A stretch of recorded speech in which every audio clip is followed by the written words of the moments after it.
লা লিগা পয়েন্ট টেবিলে নিজেদের পজিশন পরিবর্তনের পাশাপাশি অ্যাটলেটিকো মাদ্রিদকে টপকে বার্সেলোনার সঙ্গে পয়েন্ট ব্যবধান ঘোচানোর জন্য জিরোনার বিপক্ষে ম্যাচটি মহা গুরুত্বপূর্ণ ছিল রিয়াল মাদ্রিদের কাছে।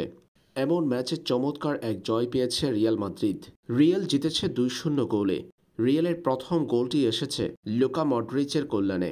এরপর গোল করেছেন ভিনিসিয়াস জুনিয়র। তারকা এই ব্রাজিলিয়ান ফরোয়ার্ডের গোলে রিয়ালের ২-০ গোলের জয় নিশ্চিত হয়েছে।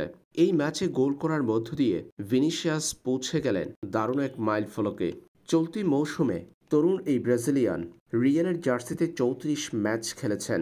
বর্তমান বিশ্বের অন্যতম সেরা ফুটবলার হিসেবে পরিচিত ভিনিসিয়াস জুনিয়র এই ৩৪ ম্যাচে গোল করেছেন ১৮টি। চলমান মৌসুমে রিয়ালের জার্সিতে ৩৪তম ম্যাচ খেলতে নেমে ১৮তম গোলের দেখা পেয়েছেন জুনিয়র।